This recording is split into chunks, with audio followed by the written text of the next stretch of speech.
Boa tarde, Leandro.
Boa tarde, Thiago. Boa tarde, Leandro. Tudo bem? Tudo bem? Você vai apresentar o trabalho? Isso. Ah, tá. Só só um mês.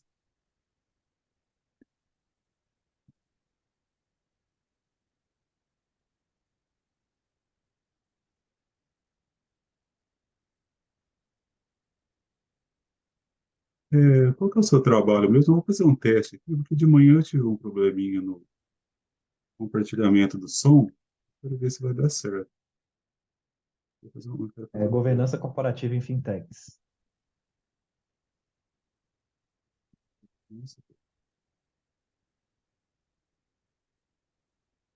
eu acho que tem alguma configuração no som aqui também.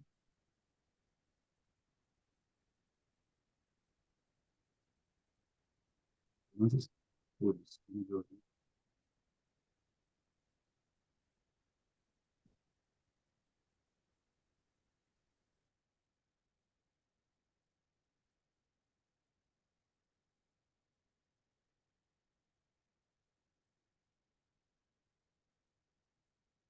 Amanhã teve um probleminha, porque mesmo marcado compartilhar o som,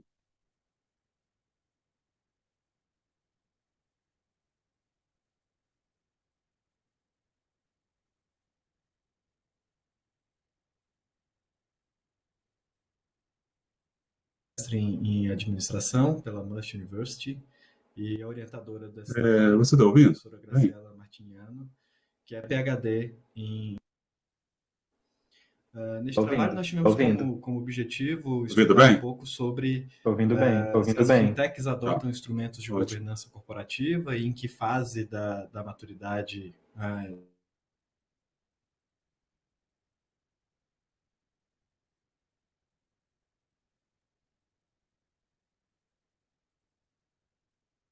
É porque de manhã deu um probleminha no compartilhamento do som, e mesmo marcado aqui no compartilhar som, todas as vezes que eu tento compartilhar, tem que ir lá, marcar e marcar novamente para poder descobrir isso depois. Boa tarde, Luiz Henrique, Bárbara, Jefferson. Vamos aguardar a professora.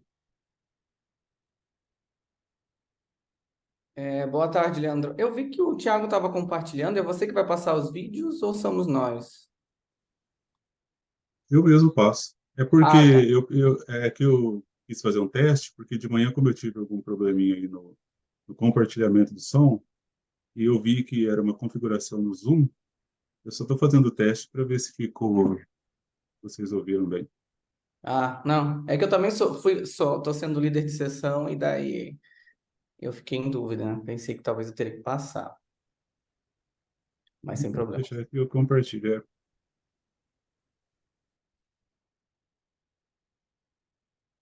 Boa tarde, Larissa. Boa tarde. Olá. A professora Rosilene.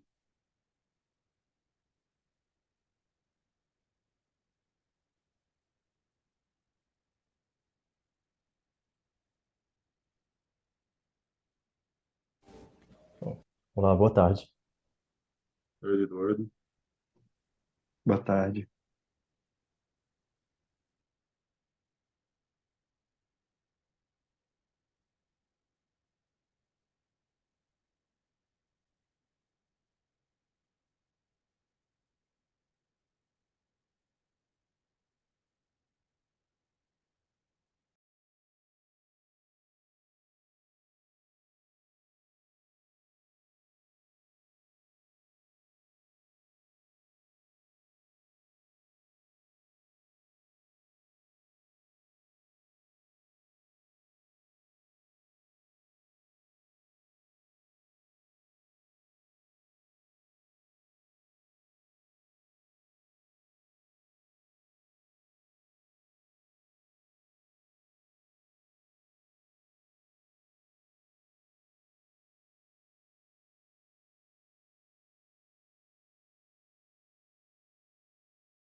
Olá, pessoal. Boa tarde. Boa tarde. Boa tarde. Boa tarde, Samanta.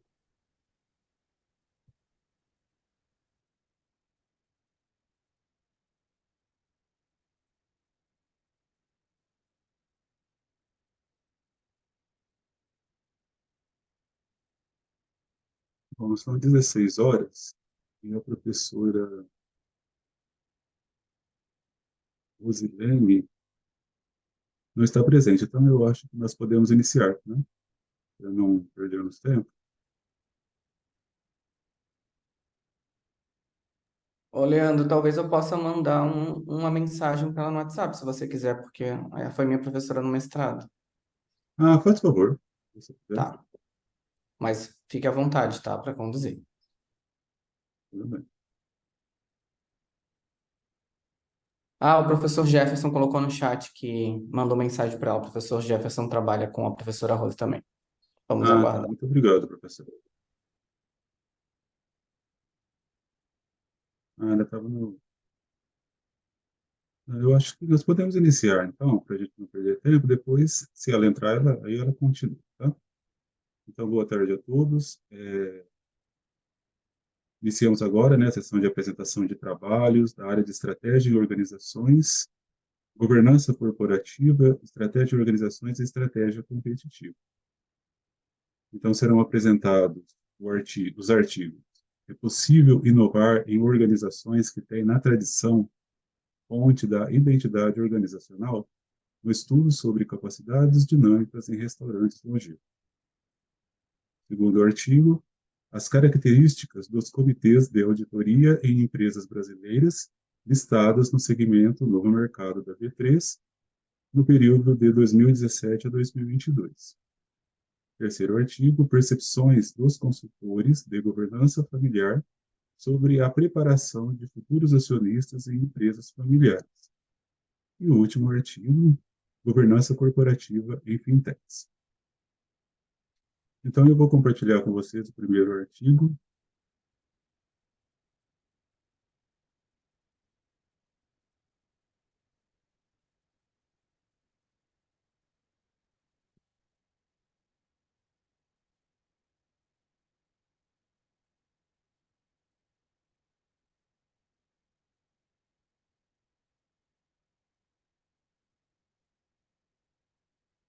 Vocês estão ouvindo?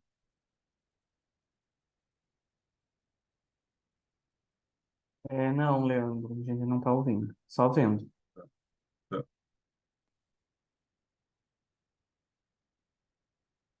Que tem a tradição como a fonte Agora da sim, identidade agora sim. organizacional, um estudo sobre capacidades dinâmicas e restaurantes light. Eu me chamo Samantha e vou apresentar o artigo chamado É possível inovar em organizações que têm a tradição como a fonte da identidade organizacional? Um estudo sobre capacidades dinâmicas e restaurantes longevos. A seção temática do trabalho é Estratégia nas Organizações, Estratégia Competitiva. O artigo tem autoria minha, Samantha, e da autora Camila Fernandes. Gostaria de ressaltar que esse artigo, ele é um recorte da minha tese, e aí a primeira publicação sobre os dados coletados. Então, já lá na introdução, a gente vai falar um pouquinho sobre o que são capacidades dinâmicas e o que é identidade organizacional. A partir dessa literatura, a gente tem como objetivo compreender os desafios que restaurantes longevos têm para usar as capacidades dinâmicas e inovar quando a sua identidade é interpretada como um recurso estratégico. Nesse estudo, as organizações elas são representadas, então, por restaurantes antigos com mais de 30 anos, e justamente porque nesses locais eles possuem símbolos, significados, né? Eles são símbolos e significam muito para a tradição culinária, né? E são principalmente fundados por famílias de imigrantes com mais de 30 anos situados na cidade de São Paulo. Na fundamentação teórica, foi feito então um trabalho de revisão, né, sobre como os CDs surgiram, né, trouxe aqui para vocês então o conceito de capacidades dinâmicas, então, que são definidas como a habilidade da firma para integrar, construir e reconfigurar competências externas e internas em direção às mudanças ambientais, feito pelo texto seminal de T.S. Pisani Schuen. E também, como uma segunda parte da fundamentação teórica, a gente traz a questão da inovação e da tradição em organizações longevas. Então, a gente fala um pouco sobre essa dualidade, sobre esse paradoxo, como organizações que são geralmente olhadas como estáticas, que possuem tradição há muito tempo, vão sobreviver no mercado. Como que essas organizações vão inovar, né, sem perder aí a sua tradição, a sua identidade organizacional. E aí, à medida, então, que os gestores reinterpretam, né, a história, a tradição de uma organização, eles podem aí começar a pensar e realinhar as questões futuras com o passado reconstruído. E a gente sabe, né, que para sobreviver no mercado, né, segundo os autores, é necessário, então, ter essa adaptação e inovação. E é justamente isso que a gente quer buscar entender, como que isso é feito. Em relação à metodologia, então, a gente tem uma pesquisa de caráter qualitativo, segundo Merian e Tisdale 2015, e também escolheu-se utilizar um estudo de caso múltiplo, né, segundo o IN 2015. A seleção dos casos, então, foi contratado aí o gestor da firma A, né, que é um restaurante italiano, um dos mais antigos da cidade, que concordou em ser entrevistado, e a partir dele aí a gente utilizou uma técnica de seleção caracterizada como bola de neve, né? Então, a partir dele, a gente foi pedindo indicação e foi chegando aos demais. Como eu comentei no início do vídeo, é um recorte ainda essa pesquisa, né? E a gente tem aí, a gente analisou 3 casos, né? Então, a firma A, firma B e firma C. Em relação à firma A, então, a gente fez a entrevista com o proprietário, chefe de cozinha da segunda geração. A entrevista durou 103 minutos e a transcrição tem 25 páginas. Da firma B também é o sócio-chefe de cozinha da segunda geração. A entrevista teve 44 minutos e 27 segundos e temos aí 10 páginas de transcrição. E na entrevista C, também da segunda geração, 42 minutos de entrevista e a transcrição deu 9 páginas. Em relação aos resultados, então a gente trouxe aí um pouquinho sobre a caracterização das firmas analisadas e o que configura a identidade nessas organizações. Trouxemos aí um pouquinho sobre a origem, né? Um era italiano, um era grego, outro alemão. Falamos um pouquinho sobre essas gerações e como que vem acontecendo aí essa caracterização, esse perfil dessas organizações. Posteriormente, então, falamos um pouquinho sobre quais são os desafios de inovar em organizações que têm na tradição a fonte da identidade organizacional e chegamos aí a um modelo, né, um modelo de pesquisa. Então, a gente trouxe aí um pouco sobre a questão desse paradoxo, né, e que é a partir dessa dualidade, é a partir desses contrapontos que as capacidades dinâmicas podem ser desenvolvidas, elas podem ser identificadas nessas organizações, e a gente olhou, né, para essa tradição como um recurso estratégico, que ela não precisa ser vista como algo que estático, sem inovação, que não muda, e sim pode ser olhada aí como um recurso para essa organização, e identificou-se aí que em relação à tradição a gente identifica, né? A gente verifica a identidade organizacional, sucessão familiar, a qualidade no atendimento dos produtos e serviços oferecidos, a gente verifica a cultura, valores e conhecimentos passados e também uma forte presença da figura do fundador, né? O fundador representa muito para essas organizações que são consideradas tradicionais. Em relação às inovações, então a gente percebe desafios, né? Mas a gente também coloca em pauta que essa tradição pode ser usada assim como um recurso estratégico. E aí, para inovar, a gente vê aí a organização ser resultado de uma firma familiar. A gente percebe o medo que essas firmas, que essas organizações têm de se descaracterizar, né, enquanto tradicionais, enquanto a sua identidade, né? E também uma dificuldade de alinhar as ideias entre as gerações. Essa é uma das maiores dificuldades ao fazer mudanças e inovações dentro dessas organizações. Como principais contribuições, então, a gente identificou 3 principais desafios, que é, então, o fato dessas organizações serem resultado de sucessões familiares. Percebeu-se também aí que a organização, elas não se sentem segurança ao inovar, porque a figura do fundador ainda é extremamente presente, mesmo quando esse fundador não está mais vivo, não está mais presente. Então, existe uma questão subjetiva, uma questão psicológica ali em relação a esse fundador, em relação a essa figura, né? Geralmente as organizações, principalmente as familiares, são muito caracterizadas em cima dessa figura.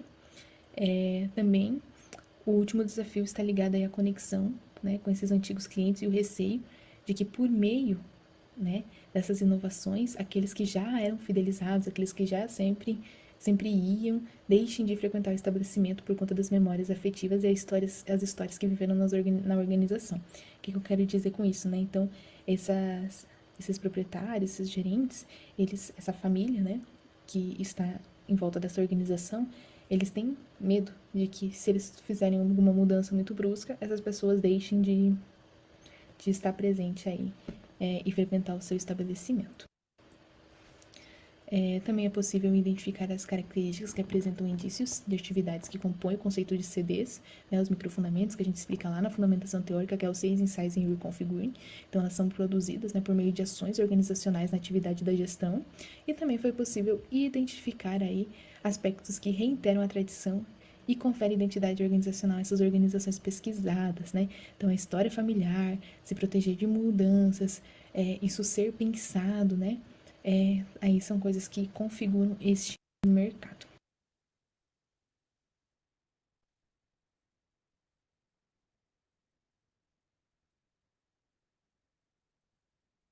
Professora não entrou, não, né? Rosilene. Boa Aqui, tarde, professora. desculpa. Eu não peguei o início, Leandro, então a ideia é a gente comentar após cada apresentação, é isso? Sim. Tá bom, tá bom. Então tá, obrigada. Deixa eu só... Desculpa aí, então, o meu transtorno aqui de horário, mas consegui. Tô ainda... Pessoal do interior vem para a cidade grande, vem para o evento presencial e aí tá no evento online, me atrapalhei um pouco aqui. Mas o que eu queria só desse primeiro artigo comentar, né? Eu achei legal, eu acho que estudar capacidades dinâmicas nesse ambiente que vocês optaram é bem desafiador, né?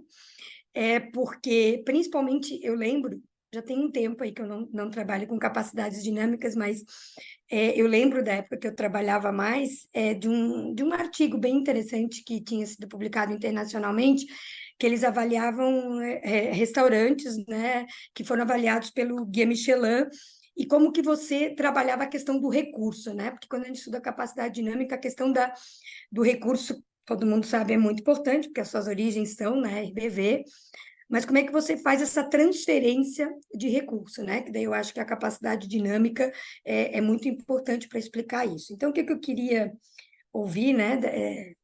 Eu não sei se só tem um dos autores aí, como é que vocês acham que nesse tipo de restaurante, né, familiar, tudo mais, por mais que você tenha aí, né, uma questão de que foram aprendendo, né, todo o ofício aí da gestão, mas como é que você gerencia esse principal recurso, que é um recurso que muitas vezes ele muda rapidamente, ele é quase como se fosse um recurso tecnológico dentro da organização, que é o saber fazer uma boa comida.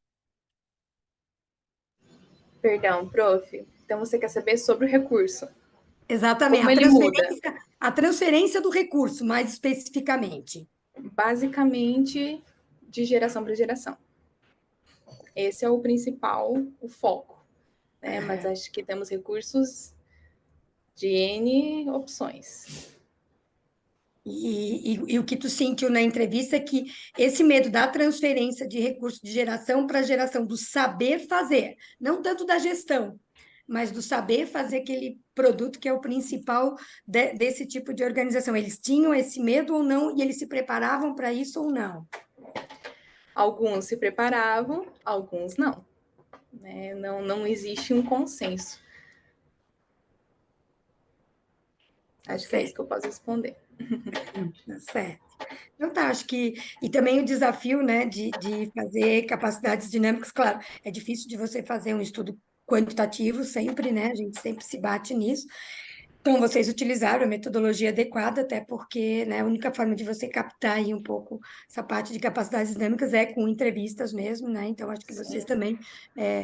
tanto a referencial, né, do que a gente tem aqui para ler, eu acho que vocês usaram os autores, né, mais importantes que tinha, e também usaram o método, né, adequado para fazer esse tipo de pesquisa. Basicamente, eu tinha para comentar era isso. Não sei se mais alguém gostaria de comentar alguma coisa.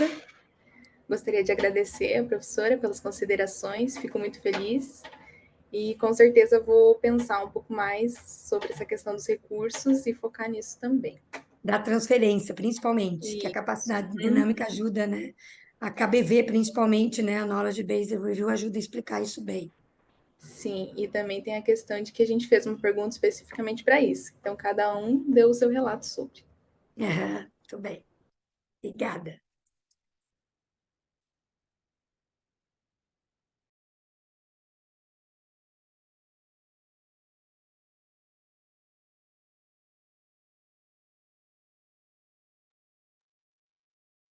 Eu tenho uma pergunta aqui para essa mão.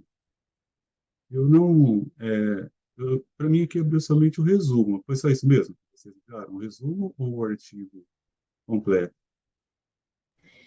Eu mandei só o resumo. Eu não Ah, deixei livre o artigo completo, até porque é um recorte da minha tese, então eu preferi que não ficasse exposto.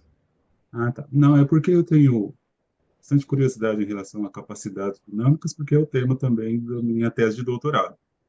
Só que eu estudo as capacidades dinâmicas dentro da relação da capacidades dinâmicas, inovação, incertezas, né? E, assim, em relação a capacidades dinâmicas, quais atividades vocês conseguiram identificar em relação aos microfundamentos das capacidades dinâmicas nos restaurantes, ali, em relação ao sense, inciso e transporte, reconfigurem, no caso, vocês utilizaram?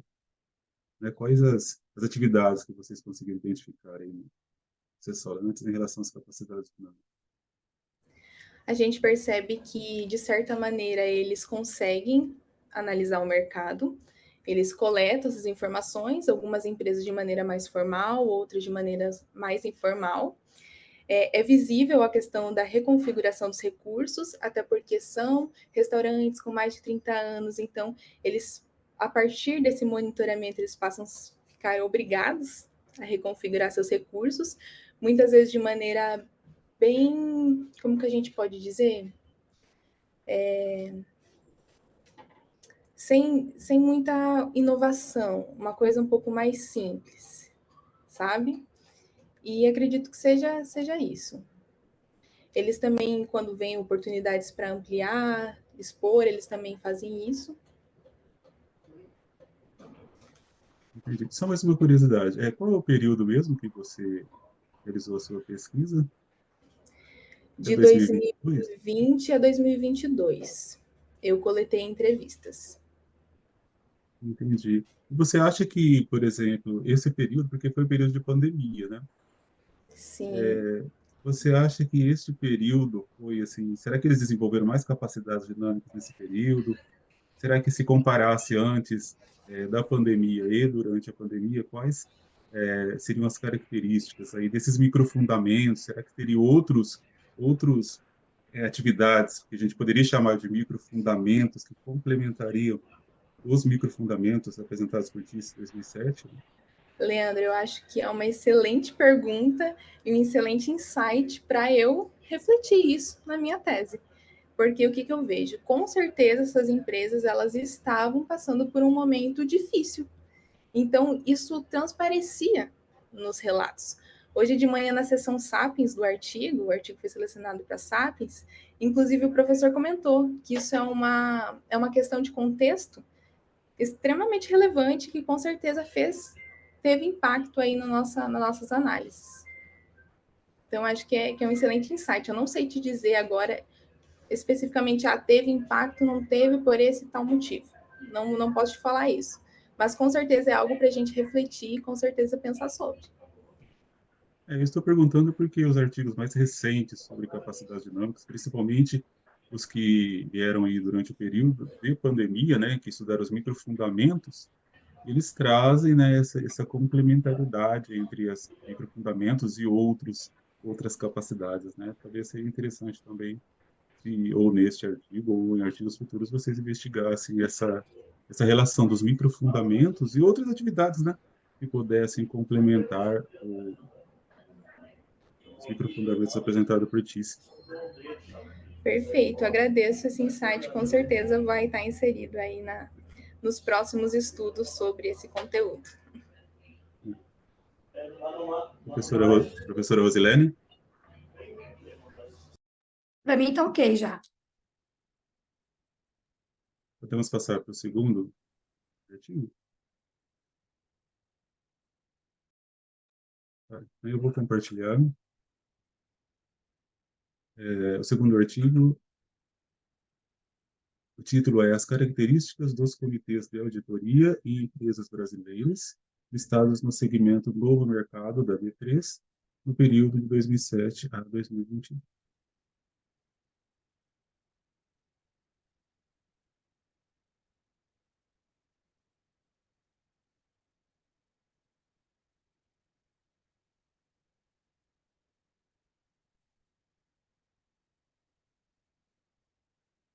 Quanto é o som aqui?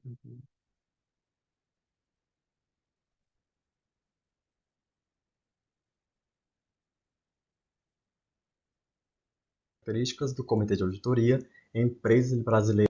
Vocês estão ouvindo bem?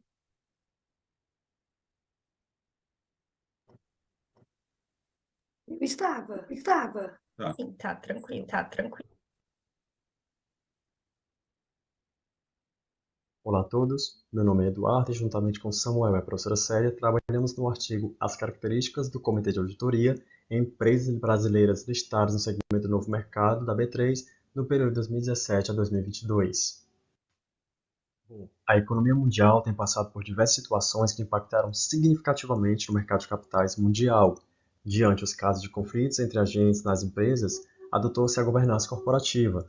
Da governança corporativa, tem-se o Comitê de Auditoria, que visa atuar nas organizações de forma a garantir que a aplicação dela seja efetiva, supervisionando os processos internos, respondendo ao Conselho de Administração das empresas, atuando na supervisão de processos de auditoria e prestação de contas a fim de garantir a sua credibilidade e segurança. O problema da pesquisa. Quais as características dos comitês de auditoria das empresas listadas no segmento Novo Mercado da B3 no período 2017 a 2022?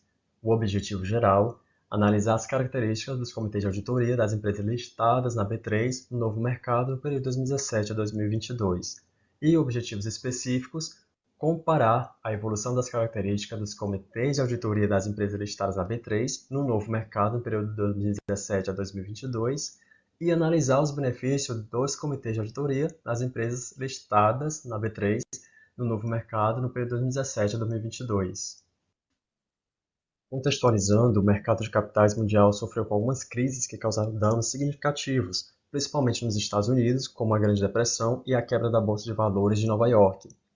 Para reduzir as fraudes e corrupções futuras, órgãos reguladores, normativos, fiscalizadores foram originados a fim de ter o controle e acompanhamento das empresas.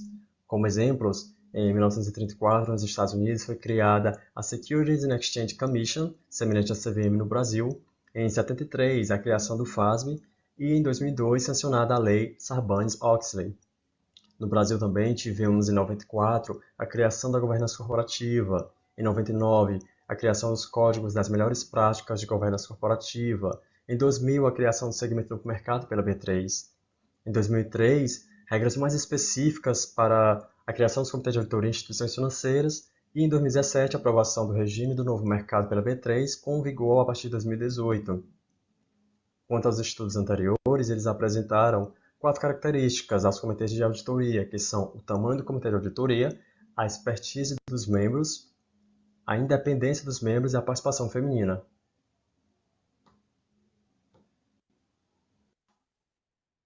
Metodologia da pesquisa.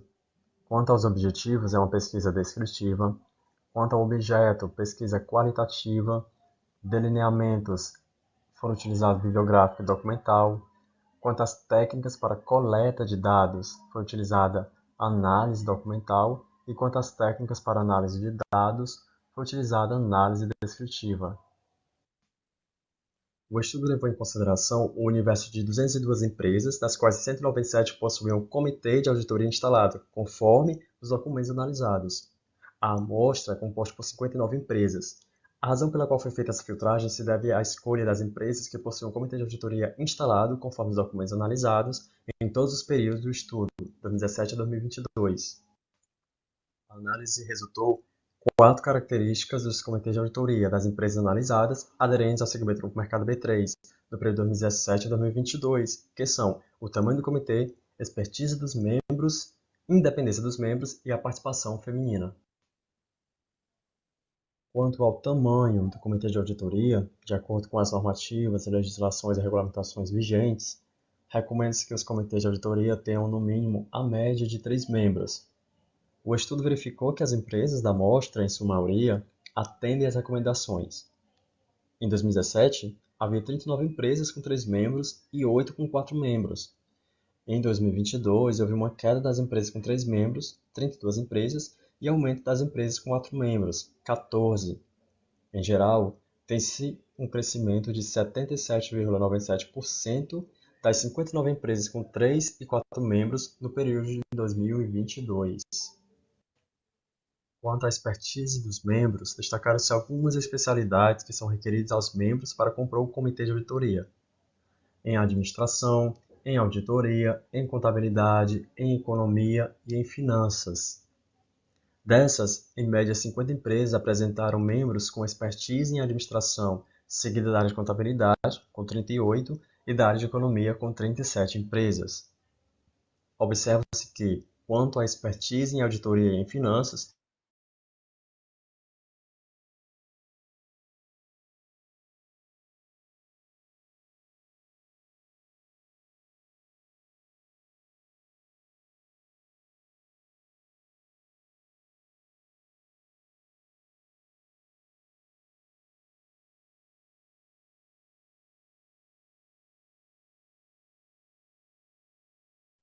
Eu também não estou ouvindo, achei que tinha sido eu que tinha travado aqui.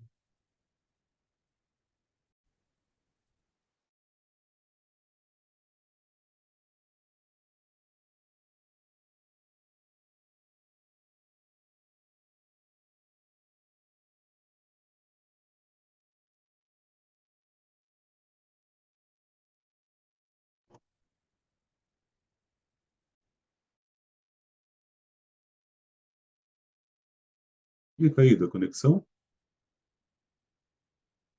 Foi, parece que sim. Isso aí até quase no final, o artigo. Vocês ouviram, assistiram até quase no final? Eu vou voltar aqui alguns segundinhos.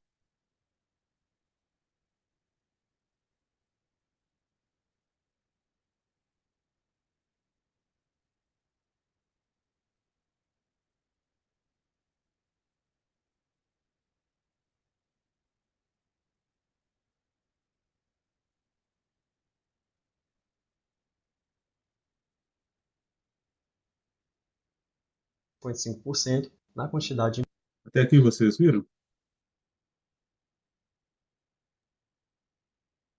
E foi no Sim? slide anterior, parou no anterior.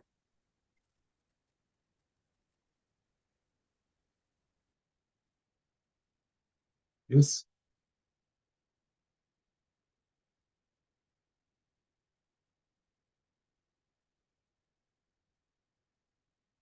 de 4 a 5 membros, o que é um resultado positivo para as empresas.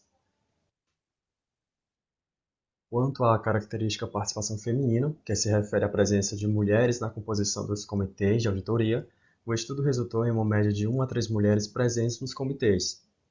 De 2017 para 2022, houve uma crescente de 41,67% na quantidade de empresas com a presença de uma mulher no comitê de auditoria e de 55,55% na quantidade de empresas com a presença de 2 mulheres. Por fim, chegamos às considerações finais.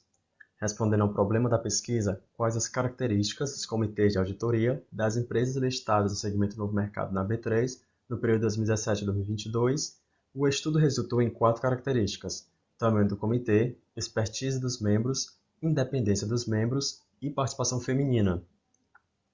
Quanto aos objetivos, a comparação da evolução das características, as empresas em geral atendem ao que recomendam as normativas e legislações, comitês de auditoria composto de 1 a 3 membros.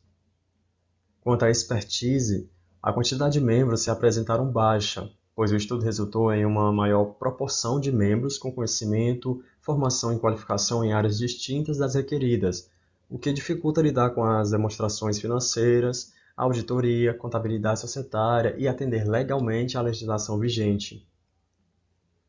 O mesmo para a característica independência dos membros. O ideal seria que todos ou a maior parte dos membros do comitê de auditoria fossem independentes, para que haja maior imparcialidade na atividade do comitê. E, quanto à participação feminina, o estudo apresentou baixa presença de mulheres nos comitês. Quanto à análise dos benefícios das características, podemos destacar a diversificação de opiniões, experiências e qualificações, a transparência e confiabilidade para os usuários das administrações contábeis e a redução das divergências dos conflitos de agentes e eficácia dos comitês de auditoria. Aqui finaliza a minha apresentação. Agradeço a atenção de todos.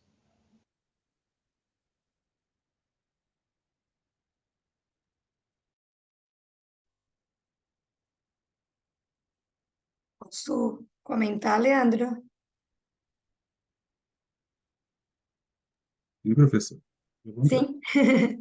Estão presentes do artigo quem, Leandro?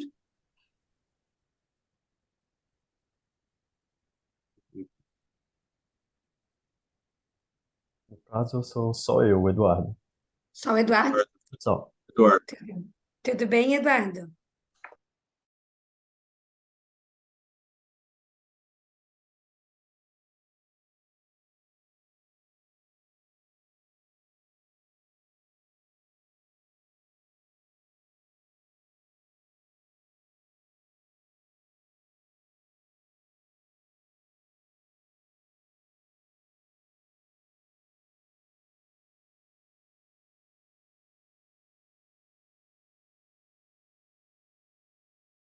O trabalho foi feito, foi na área contábil. Isso. Ah, tá. Então vamos lá. Assim, se eu puder dar algumas sugestões, né, e Uhum. também algumas percepções que eu tive da leitura do artigo. A primeira delas é que, dependendo para onde vocês, né, pensam em submeter esse artigo, eu acho que uma questão bem importante de vocês pensarem e analisarem, né, o periódico que vocês vão submeter é a questão teórica, né, porque Uhum. o trabalho de vocês ele ficou bastante descritivo no tocante de avaliar os comitês, mas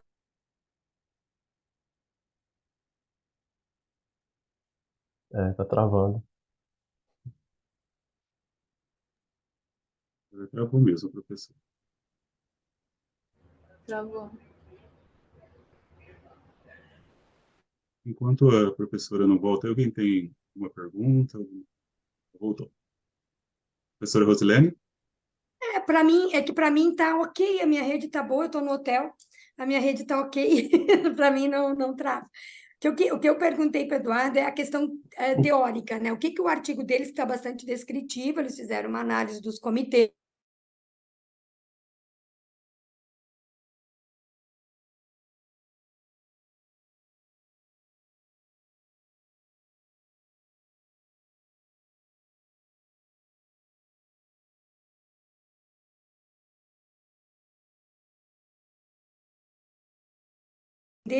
qual que é, vamos dizer assim, a dúvida teórica, o que eles buscavam,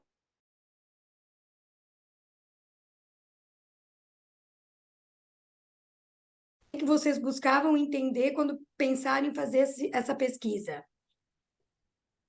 Sim, de uma E forma a bem segunda, aproveitando que Ah, está funcionando a rede, a minha segunda pergunta é: em algum momento vocês cruzaram os comitês com quem é a empresa de auditoria daquela empresa que vocês analisaram?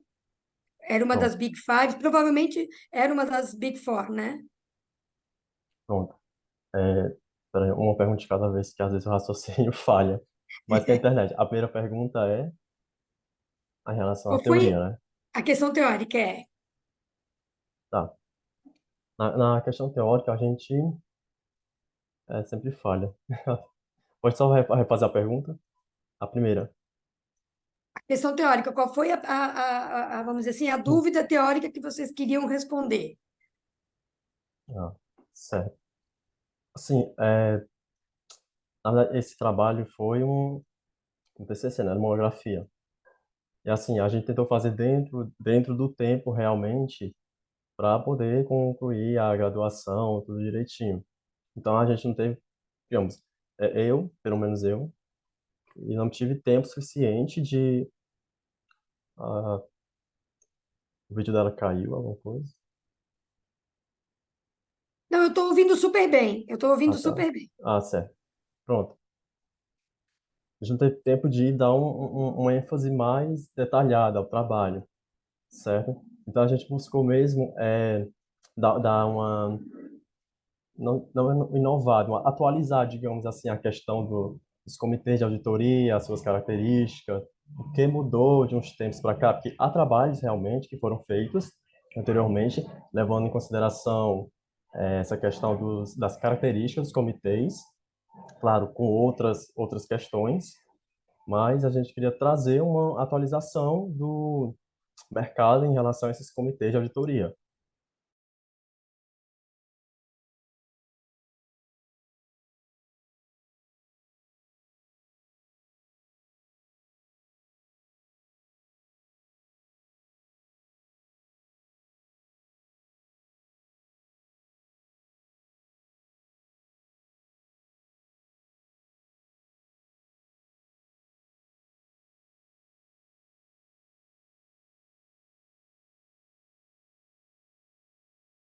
Que- Quem sabe a gente possa atualizar.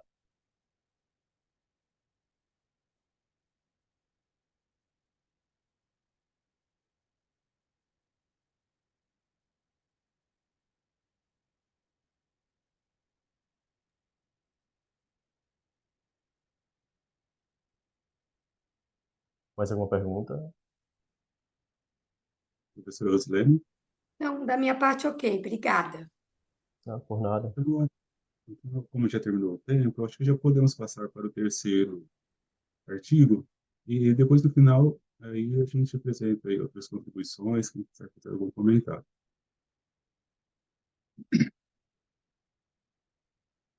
Então, o terceiro artigo é percepções dos consultores de governança familiar sobre a preparação de futuros acionistas em empresas familiares.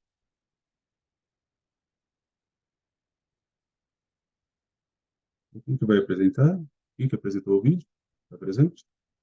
Ah, tá, Laís. Laísa.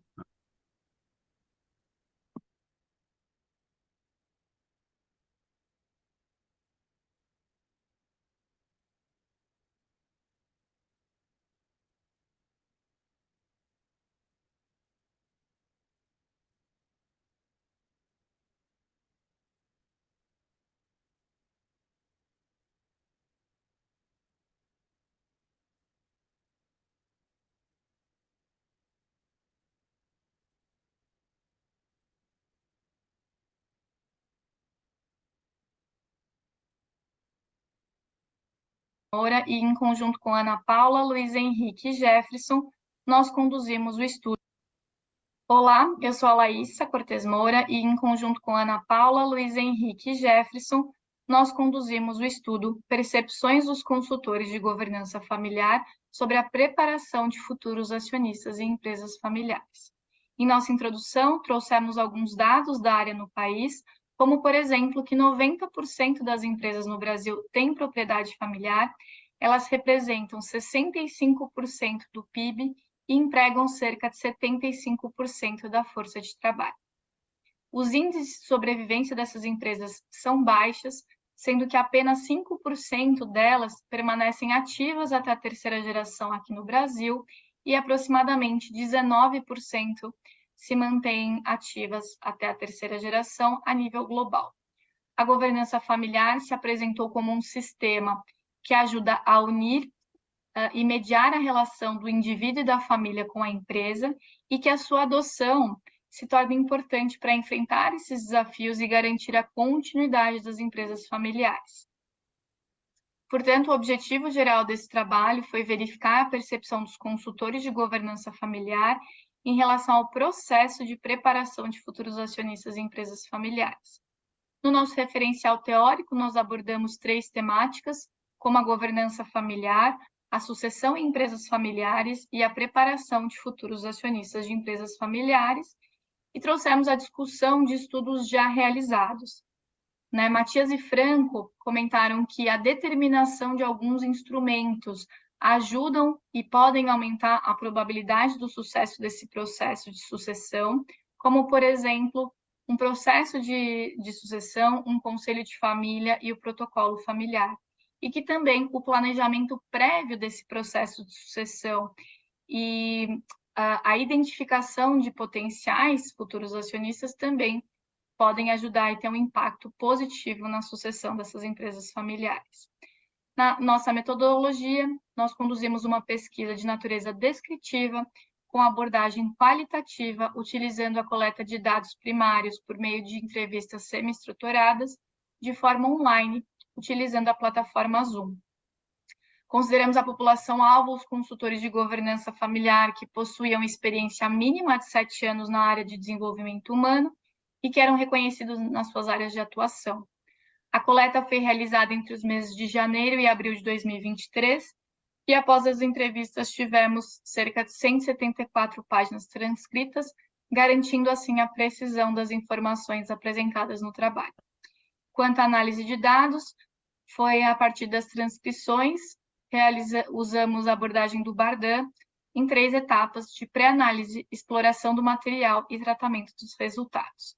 Aqui algumas características dos entrevistados, onde a gente tem minimamente 7 anos de experiência e mais de 20 anos também nessa área de desenvolvimento de futuros acionistas. Em relação aos nossos resultados, nós observamos que a governança familiar ela consiste num mecanismo que busca garantir um bom funcionamento da família. Ela é a compreensão de que você, membro de empresa familiar, faz parte de um sistema que vai além dos laços afetivos, pois você passa a ter um compromisso de serviço com a sociedade. Ela ajuda a gerar valor humano, intelectual, social e financeiro e proporciona uma orientação para a família proprietária. E que, independente das influências internas ou externas, que esse tipo de regras e de conversas, ela exige ajustes regulares, né? E que, normalmente, as famílias que buscam esse tipo de solução são famílias a partir da segunda geração, assim como trazido pelos entrevistadores, normalmente os fundadores, primeira geração, eles estão preocupados com o sucesso do negócio, com que o negócio dê certo. Também que ao receber essa sucessão, é necessário criar um mecanismo de merecimento, né, um senso de propriedade psicológica em relação a isso, e criar os seus próprios sonhos a partir dessa sucessão. Que a sucessão ela não é só no campo dos negócios, mas ela também abrange as esferas da família e da propriedade, que não é um evento único e que muitas vezes as famílias têm dificuldade de conversar sobre, porque automaticamente é associado à morte e levando a preocupações como vai ser o dia seguinte da pessoa que foi sucedido. Que a sucessão ela começa desde o nascimento, né, onde quando um membro de uma família empresária nasce, os pais ou responsáveis começam a pensar quais os valores vão passar para essa pessoa, qual é o tipo de envolvimento que eles querem com o negócio. Que alguns indicadores de sucesso para essa sucessão é a união familiar, a participação ativa, as discussões construtivas e o progresso em relação às metas. E que também é muito importante refletir sobre o papel tanto do sucessor como do sucedido. Que a preparação dos futuros acionistas ele desempenha um papel fundamental no desenvolvimento das competências necessárias para liderar a empresa familiar no futuro, como trazido por Silva Neto. Que os membros da família eles podem desempenhar vários papéis na empresa e na governança dessa família, que é necessário o envolvimento ativo desse jovem, desse futuro acionista, para que a sua jornada de aprendizagem seja efetiva. Que a capacitação, é recomendada a capacitação em diversas áreas e que algumas habilidades incluem o autoconhecimento, a compreensão da governança familiar e o respeito aos papéis dessa família, e que a preparação dos futuros acionistas, levando a uma boa sucessão, ela preserva a coesão familiar, a competitividade e a longevidade dos negócios, e que ela é crucial para garantir a sustentabilidade e o sucesso ao longo das gerações. Como conclusão para esse trabalho, nós destacamos que a governança é crucial para o funcionamento eficaz da família empresária, promovendo a comunicação, a tomada de decisão e a preparação dessas próximas gerações, beneficiando a família, a empresa, o patrimônio e a sociedade. Algumas contribuições teóricas e práticas para esse campo da governança familiar incluem a importância do investimento nesse campo, a complexidade contínua do processo de sucessão, a necessidade de tempo e habilidade na preparação dos futuros acionistas e que insights valiosos foram trazidos por esses consultores, preenchendo uma lacuna de conhecimento na academia. Como limitações, trazemos a questão da amostragem por conveniência, a exclusividade na seleção de consultores de governança familiar, a falta de representatividade geográfica. E para pesquisas futuras, nós sugerimos a condução de um estudo longitudinal, avaliação da eficácia de programas de sucessores, e também de trazer diversas metodologias de desenvolvimento, identificando melhores práticas. Obrigada, deixo aqui os nossos contatos, caso alguém queira mais informações.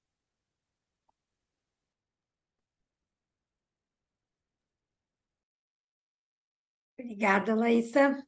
Então, deixa eu... esse trabalho é resultado de uma pesquisa tua? Na verdade, aqui o Leandro me perguntou, mas eu, o Luiz Henrique e o Jefferson somos 3 dos 4 autores que estamos aqui presentes, e aí foi um estudo aí conduzido pós uma tese de MBA. Ah, entendi. Então tá. Conheço os outros autores, só você que não conhecia. Então, Laís, eu tenho algumas dúvidas aqui na programação. Para mim, só baixou por onde eu acessei, no teu caso, só baixou o resumo, mas tu disponibilizou o artigo completo, né? Sim. Tá. Quando a minha dúvida primeira é, por que vocês trabalharam só a palavra governança e excluíram corporativa? Na verdade, não é que a gente excluiu a corporativa, a gente trouxe o conceito da familiar, que é a menos conhecida, né? Acho que principalmente depois do boom do ESG, todo mundo fala muito de governança corporativa, e a familiar a gente trabalha como se fosse uma tríade, né? Familiar, propriedade e de negócio. E tanto a da propriedade quanto a familiar ainda não são tão exploradas, até por isso o desejo de trazer esse trabalho para a academia, para mostrar o que é a importância, a partir de uma segunda geração, de ter a família bem organizada, para que o negócio possa, sim, ser longevo. Porque se a gente tiver só a governança corporativa, legal, o negócio vai muito bem, mas se as relações da família começarem a interferir no negócio, não vai adiantar. A chance, né, até pelos dados das empresas falirem, é muito alto. E como é que foi essa amostra de conveniência? O que determinou as pessoas? Eu entendi, né, que vocês trabalharam com pessoas que trabalham dando consultoria para empresas familiares no tocante à governança, bem especificado, né? Mas como é que vocês chegaram nessa amostra? Essas pessoas, quer dizer... Eu trabalho na área há quase 12 anos, né, com foco em governança familiar, e hoje eu trabalho para uma família, então, dentro do Brasil e mundo, tem as pessoas que são referências, né? Tanto das maiores famílias brasileiras, quanto algumas que atendem lá fora também. E era uma curiosidade que eu tinha muito grande de entender se elas tinham algo em comum. Então, foram por referências, a maioria não são pessoas que têm artigos na academia, então foi trazer mesmo a voz dessas especialistas para a academia. Entendi. Tá, e na tua percepção, né, depois tu tens todo esse tempo aí, fez a pesquisa, entrevistou, qual que tu acha que é o grande obstáculo? Ou seja, claro, a gente já sabe que não é mais só para a sucessão, né, para a sobrevivência do negócio, mas o que tu acha assim, que hoje em dia é mais importante você desenvolver dentro da governança nos conselheiros para que a gente tente diminuir ao máximo esse conflito de interesses pessoais e que o objetivo seja um objetivo maior, que é o sucesso da organização? Professor, agora quem deu uma piscada aqui no lugar que eu estou fui eu. Se você puder só repetir, eu peguei. Tranquilo. Deixa eu só, eu vou desligar minha câmera, que às vezes a conexão fica melhor também. No teu entendimento, né, depois da pesquisa que tu fez, da tua experiência, do que tu tem visto no Brasil, qual que tu acha que é o grande desafio dentro da governança familiar? Que tipo de conflito são os mais latentes, vamos assim dizer, dentro dessas instituições que acabam tendo características similares, né? Mesmo sendo de regiões, culturas, né? Que a gente sabe que a cultura é uma coisa muito, muito importante quando a gente trabalha a governança, né? Porque a gente não consegue, sendo conselheiro ou sendo acionista, se desvincular das nossas cargas, né? De formação, de educação e tudo mais. O que tu acha que é o grande desafio? Assim, o que a gente precisa trabalhar nessas pessoas? É muito mais o comportamental, já que o técnico, né, você consegue, de alguma forma, fazer essa seleção, mas no comportamental, o que você acha que é o mais difícil e que a gente precisa trabalhar? São várias coisas, na verdade, mas eu acho que a primeira seria relacional mesmo, porque se a família estiver bem, né, a primeira geração é muito tranquila, ele está lá sobrevivendo no negócio e ele é as três instâncias, né? Ele é o negócio, ele é a família, ele que dá a direção. Então, se você vai trabalhando as relações, a partir do momento que chega a segunda ou terceira geração, as pessoas elas se sentem parte daquilo. E o que eu vejo, até pela pesquisa, assim, a gente percebeu bastante, é que isso não é prioridade, né? A prioridade é colocar o negócio em pé. Então, muito é investido em tecnologia, em ferramentas de desenvolvimento do negócio e pouquíssimo olhado para a família. Muitas vezes, quando as famílias vão procurar essas ajudas ou as soluções, os conflitos já estão muito instalados. Tem pessoas que já saíram da sociedade depois, né, de ter que vender, de até dilapidar mesmo o patrimônio. Então, uma coisa que a gente tem tentado fazer na área, e aí isso não está na pesquisa, mas é uma resposta mais pela experiência, é mostrar que não precisa ser uma família como as grandes, né? Por exemplo, Itaú, Gerdau, Votorantim, Suzano, para ter isso, que você pode ter sendo uma empresa pequena, para que assim você cresça o patrimônio. Então, acho que tem um lado, né, para responder bem praticamente a sua pergunta, tem um lado de consciência de que essa área existe e que tem ferramentas que podem ajudar, quase um depara de um RH de uma organização e ser esse RH da família, e um outro é a família cuidar dessa relação para que não interfira no negócio. Então, deixa a parte executiva acontecer, né, as pessoas trabalharem para o bem do negócio, e a família, se alguém escolher trabalhar lá, legal, que seja uma pessoa que esteja muito bem preparada para isso, e se não, o papel dele de acionista sempre vai acontecer. Então, como ele pode ser um acionista contributivo e não alguém que só olha para os seus interesses financeiros e não para o negócio. Tá certo. Obrigada, Laís. Depois, se a gente tiver mais tempo, a gente pode discutir mais algumas questões. Vou deixar em aberto aqui. Leandro? Professora, temos aqui mais 2 minutinhos. Se alguém quiser fazer mais algum comentário, tiver mais alguma pergunta aí para a Laís ou para os outros coautores, eu acho que podemos passar para o próximo.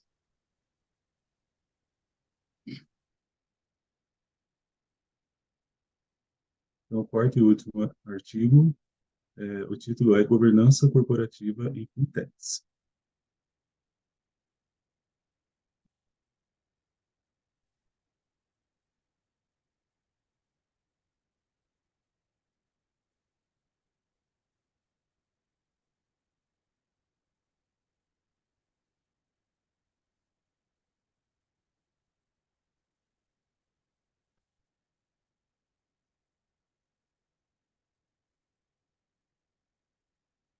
Me chamo Thiago e hoje nós vamos apresentar aqui um trabalho que nós fizemos sobre governança.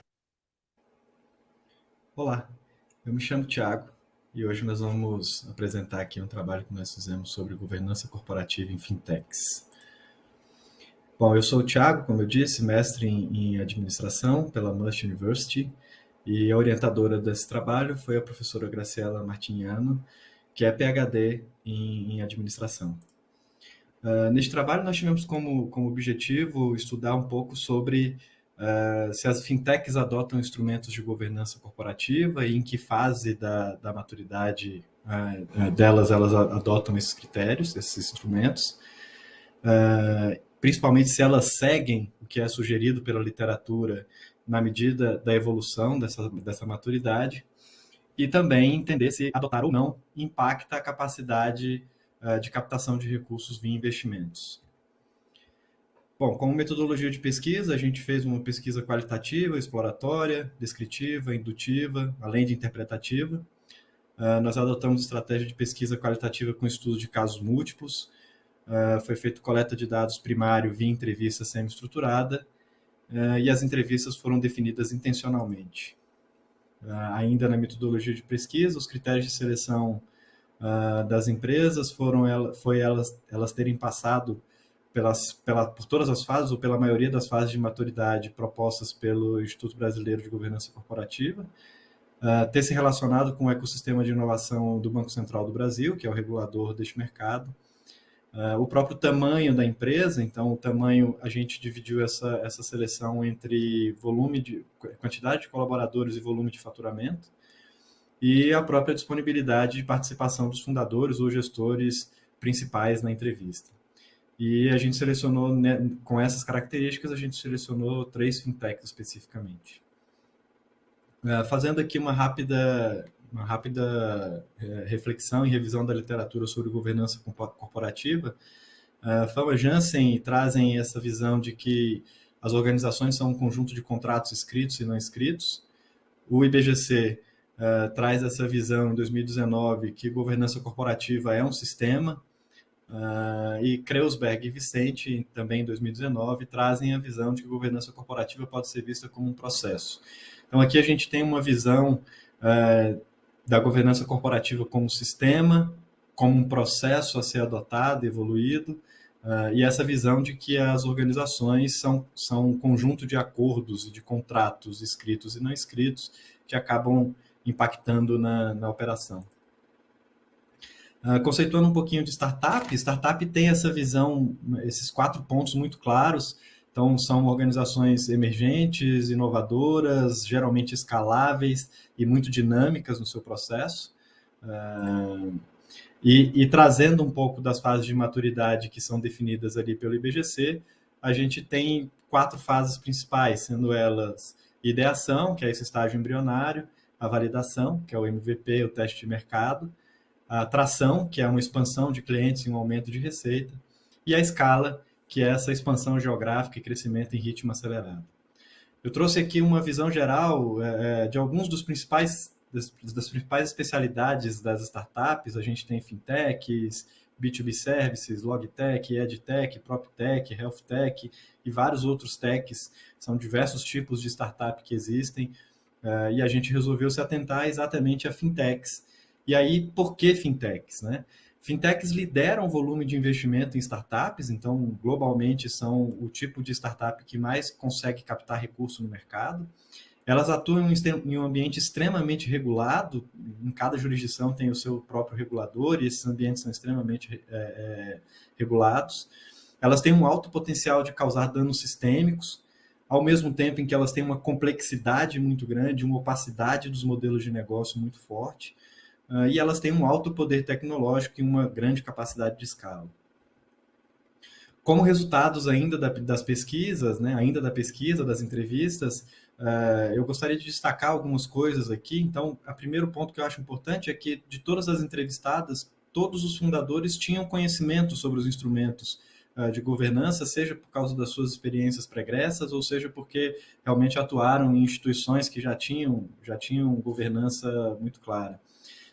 Eles adotam ali, ao longo de todo o processo de evolução delas, eles adotam um conselho de administração informal, não é exatamente aquilo que é determinado pelo IBGC, e nem pela literatura de forma geral, ao mesmo tempo em que na fase de tração, quando eles começam a ganhar algum tipo de musculatura, algum tipo de mercado, eles precisam adotar instrumentos mais sofisticados do que as startups normais, em função da própria atuação. Então, eles adotam ali instrumentos de compliance, LGPD, segurança da informação, algumas coisas nesse sentido.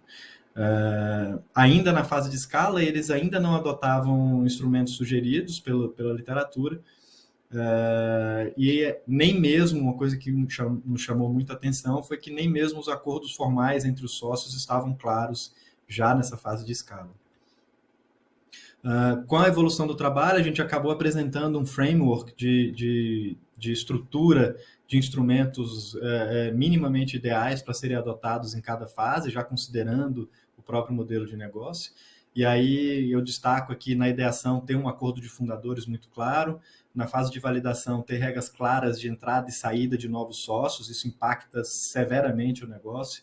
Na fase de tração, começar com essa estrutura de um conselho de administração, com alçada de decisão, ter instrumentos de prestação de contas mais transparentes. E na fase da escala, já começar com comitês de auditoria, prestação de contas formais e principalmente a adição de conselheiros independentes. Ainda como conclusões, a gente trouxe que as fintechs correm riscos desnecessários por não adotar instrumentos de governança. A governança corporativa não está vinculada à capacidade de captação, era uma das hipóteses que a gente testou. Os fundos de investimento, de forma geral, eles olham só para métricas financeiras e acabam não olhando muito para os instrumentos de governança, o que acaba sendo um risco também. O regulador não obriga as fintechs, mas acaba influenciando indiretamente em função da regulação que ele causa no sistema financeiro. E os clientes impõem essa adoção de determinados mecanismos exatamente porque são obrigados pelo regulador. Como sugestão para novas pesquisas, a gente busca ou gostaria de entender melhor sobre os investidores, como eles medem esse risco de investimento, mesmo sem observar a governança corporativa sugerida pela literatura, verificar se existem riscos excessivos em suas análises e propor instrumentos de governança corporativa específicos para startup e fintechs que sejam mais dimensionados com a realidade desse modelo de negócio inovador e mais flexível. Bom, essa foi a nossa apresentação.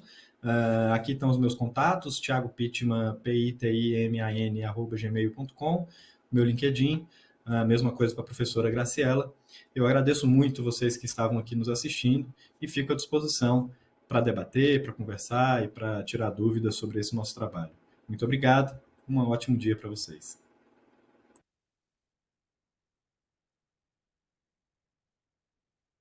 Tiago, tá aí, Tiago? Estou aqui, professora. Tudo bem, Tiago? Eu e a professora Graciela também está aqui Ah, a comigo. Graça está aí também, que bom. Conheço bem sua orientadora, parabéns pela escolha do tema e pela orientadora também. Obrigado. Olá, Rose. Boa tarde a Tudo bem, todos. Graça? Tudo bem?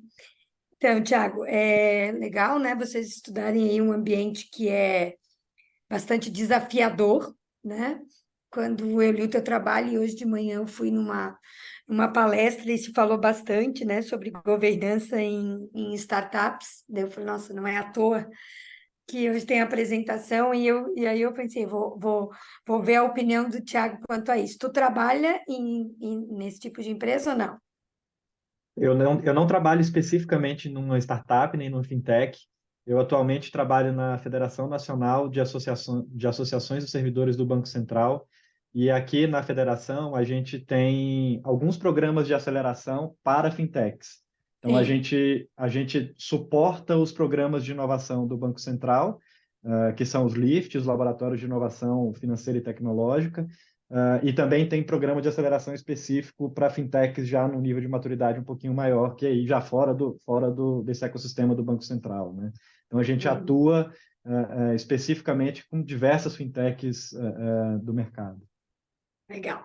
E o que te motivou em função disso, né? De tu estar aí e ver.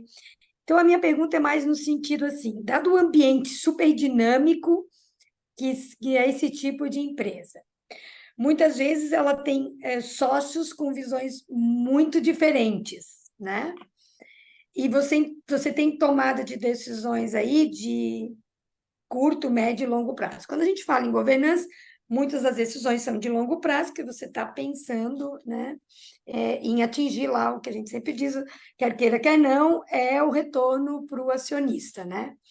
Então, como é que você acha que numa organização desse tipo, dada a dinâmica dela, o processo de aceleração dela, que tudo é muito rápido, e tudo que a gente fala de mecanismos e instrumentos de governança são muito focados no longo prazo e também, principalmente no conselho, né, que é o que a gente mais acaba estudando, como é que você consegue, vamos dizer, juntar essas duas coisas, né? Como é que você trabalha instrumentos de governança nesse ambiente tão dinâmico? Legal.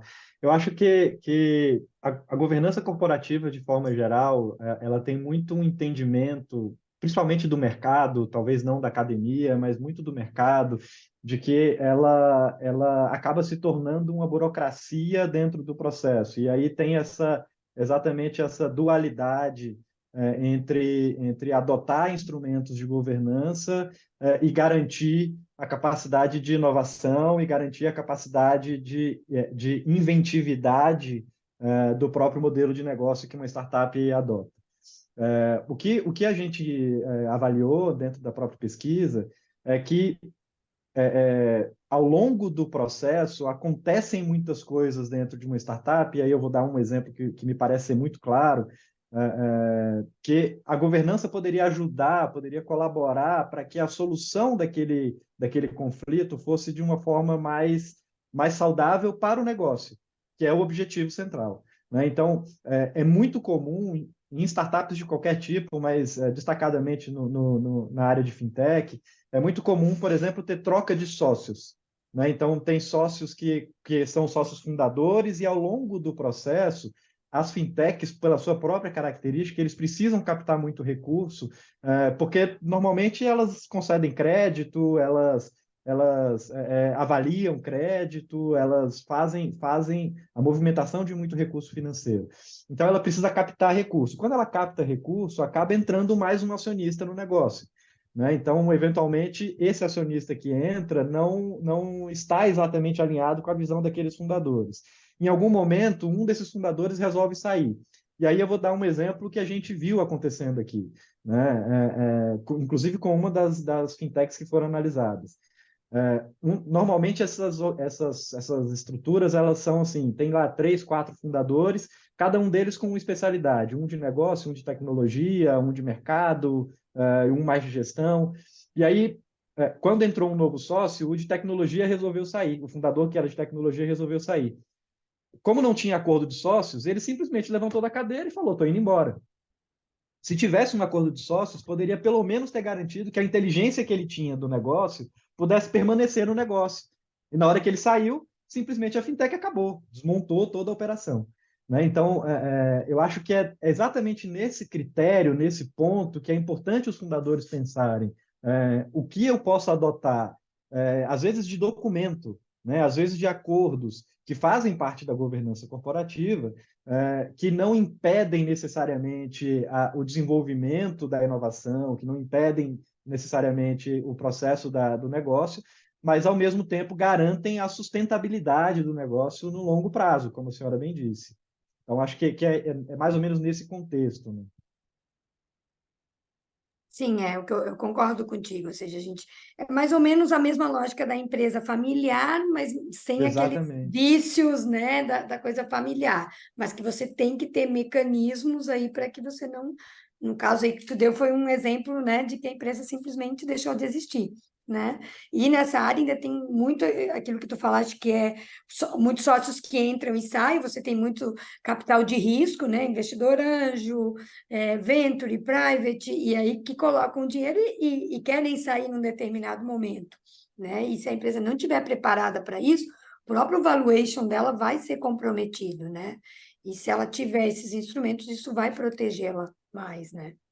Mas é isso, Perfeito, parabéns perfeito. também por terem escolhido esse ambiente, acho que é bem importante, né? Como a Laísa tinha falado antes, acho que esse ambiente, governança nunca se falou tanto, né? Tem um pouco de medo quando as pessoas começam a falar muito e às vezes desvirtuam um pouco do que é, né, governança, porque acaba que aí, quando fica muito grande, a gente não é que perde o controle, mas foge, né? Às vezes a gente está aí trabalhando com questões que não são mais de governança, né? Mas que não é o caso aí dos trabalhos que vocês apresentaram, sem sombra de dúvida. Mas vou devolver aí a palavra para ver se também acho que tem mais gente aí na plateia virtual que entende do assunto, talvez possa contribuir também. Eu vou só pegando um gancho, o trabalho que a Laísa fez quando eu estava vendo a apresentação, eu falei, tem muita conexão mesmo, exatamente porque são ambientes em que a governança não necessariamente está instalada na cultura da empresa. Né? Então, no âmbito familiar, a mesma coisa, sempre tem aquela sensação, e eu até fiz anotações aqui relacionadas a isso, quando os sócios de uma startup, de uma fintech se juntam, normalmente eles são amigos que se reúnem aquela clássico, né? Amigos que se reúnem na garagem para montar um negócio que de repente escala e vira um negócio bilionário. Então, não é muito diferente, guardadas as proporções, não é muito diferente do ambiente familiar. São amigos, a família que se reúne. Então, e aí às vezes a própria confiança, né? Aquela coisa, a coisa que nos chamou a atenção, de lá na fase da escala eles ainda não terem o acordo de sócio, não é muito diferente da família. A empresa já está abrindo capital e ainda não tem o acordo de sócio de como vai funcionar se um morrer, a sucessão, se o outro quiser assumir, como é que funciona, quando troca, quando não troca. Então, acho que é bem nessa linha mesmo.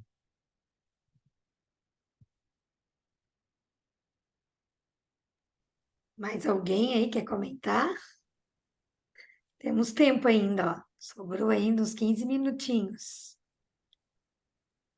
Eu acho que, Rose, uma contribuição que o trabalho do Tiago traz é a questão do contexto, né? A contexto fintech, que traz uma especificidade em relação à questão da startup, porque tem uma melhor prática aí de IBGC e tal, mostrando como ocorre essa governança em termos de processo, de etapas de desenvolvimento da startup, o que ele traz no trabalho e que para a fintech isso a gente não encontrou, né? E que em alguns mecanismos ali para a questão do ambiente de fintech muda a ordem da melhor prática, assim, na percepção dos entrevistados da gente. Então, a gente acredita e indica, propõe trabalhos futuros mostrando que o contexto importa na questão do momento aí de se entrar com determinados mecanismos aí, instrumentos de governança. Exatamente, que são inclusive um pouquinho diferentes. Eles fazem parte da mesma estrutura que o IBGC propõe, mas o contexto, bem como a professora Graciela trouxe, o contexto da fintech, na medida em que ela atua num ambiente que é extremamente regulado, o cliente da fintech normalmente é uma instituição financeira maior, é um banco, é uma grande operadora de crédito, operadora de seguro. Então, essas instituições que são os clientes dela são obrigadas a adotar uma regulamentação tão severa e tão rígida que acaba reverberando na própria fintech. Então, quando elas se preparam antes para atender a esses clientes, o desenvolvimento dela também fica mais rápido e fica melhor.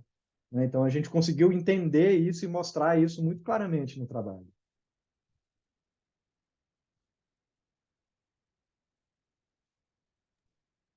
Tem mais alguém que quer comentar alguma coisa?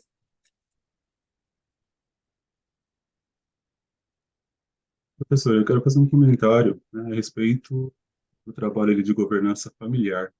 Quem que foi a autora? A A Laís. Eu, Laísa, o Luiz Henrique e o Jefferson. Que eu li o trabalho, né? Eu gostei muito do- da pesquisa. Eu trabalhei numa empresa familiar durante 13 anos e na minha região, né, região de Ribeirão Preto, trabalhei em uma usina e as usinas, a maioria é empresa familiar, né? Embora algumas tiveram problemas justamente devido à governança familiar, né? Não criaram aí mecanismo de governança, um sistema de governança familiar e acabaram sendo vendidas para outras empresas. Porque quando a gente tem, né, uma sociedade de irmãos, é uma coisa. Quando a gente vai chegando lá na sociedade de primos, né, a gente já começa a perceber alguns problemas. Então, em relação ao artigo, eu acho que onde você escreveu lá nas discussões, né, é, que o seu trabalho traz contribuições teóricas para preencher algumas lacunas. Então, eu acho interessante você fazer essa relação, né? Quais as lacunas, né? Quais as lacunas que o teu trabalho contribui, né, para preencher essas lacunas aí, né? Então, se você colocou na pergunta, preenche algumas lacunas, quais, né? Eu acho que é importante também você trazer para as suas discussões, né, é, os autores, a literatura, né, as lacunas que o seu trabalho contribui. A mesma coisa no trabalho do Eduardo, né? Eu acho também, como a professora Rosilene comentou, né, foi bem descritivo. Então, eu acho que ali nas discussões também, né, trazer as contribuições do seu trabalho. Né? Foi um trabalho de graduação, né, Eduardo? Você comentou, né? Então, e você fez toda aquela descrição aí dos resultados, que eu também achei interessante. Então, só para você avançar um pouco ali no seu trabalho, se você pretende publicar, apresentar as contribuições, né, teóricas e práticas do seu trabalho, né? E também só mais um detalhe ali que eu gostaria de falar das capacidades dinâmicas, né, da Samantha, né, só para, assim, ela observar também, né, na pesquisa, talvez no seu trabalho, né, complementando, se as empresas continuaram com essas capacidades, se essas capacidades dinâmicas continuaram na empresa, se elas foram absorvidas pela empresa e se tornaram capacidades ordinárias, né, então talvez também é uma contribuição do seu trabalho, né, porque também a literatura aponta que as capacidades dinâmicas podem ser temporárias, né, como a Helpat escreve, né? Então, acho interessante também você talvez trazer, se você observou, não sei se você conseguiu observar isso no seu trabalho, né? Se após esse, se essas capacidades permaneceram na empresa, ou se foi só durante um período, ou se elas foram absorvidas aí se tornaram capacidades ordinárias. Professora Rosilene? Para mim tá ok já, Leandro. Não sei se mais alguém quer fazer alguma pergunta, alguma sugestão.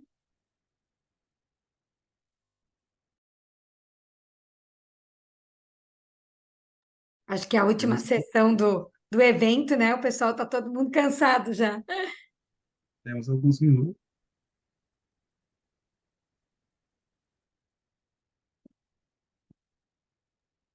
A Samantha respondeu aí para ti no...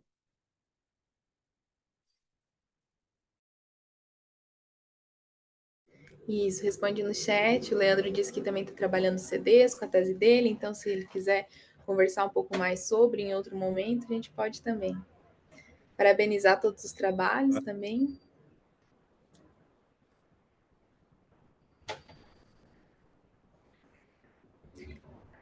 Tivemos alguns probleminhas de conexão.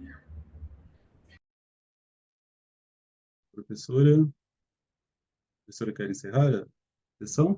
Acho que sim, acho que podemos encerrar, né? Mais alguém quer colocar alguma coisa? Eu gostaria só de agradecer e de dizer que eu acho que esse tema de governança corporativa, principalmente nesse ambiente de inovação, eu acho que é muito importante a academia se ater a isso, se debruçar sobre essa temática, porque realmente a gente está vendo cada vez mais startup de diversos tipos de negócios diferentes. Então, acho que é uma temática que a governança corporativa pode ajudar muito nesses ambientes, mesmo com essa dualidade da inovação. Eu acho que é um tema que a gente sentiu muita carência de literatura específica sobre isso, mas é um tema que eu espero que essa dissertação possa ajudar a construir alguma coisa nesse sentido, né, esse debate na academia. Sem dúvida. Sem dúvida, Tiago, é ótimo você colocar isso. Eu acho muito importante realmente a gente, né, cada vez mais estudar a governança, sem sombra de dúvida, né? Eu acho que a governança no Brasil, por mais que a gente, né, ainda fale do século passado, do início dela, mas a gente tem muito, muito a crescer, né? Me preocupa um pouco essa questão né, de estar se falando muito, mas eu acho que a gente não pode, de forma alguma, perder aí a questão de conteúdo, né? Ela tem pilares, a gente tem que se basear nesses pilares, não é só porque é um tema que agora é bonito falar, é legal, todo mundo cita, mas é importante a gente ver de onde ela surgiu e por que ela surgiu, né? Não foi do nada, então acho que isso que é importante a gente também sempre não perder de vista.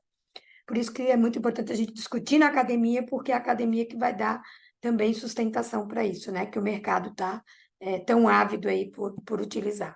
Acho que era isso. Muito obrigada a todos, né?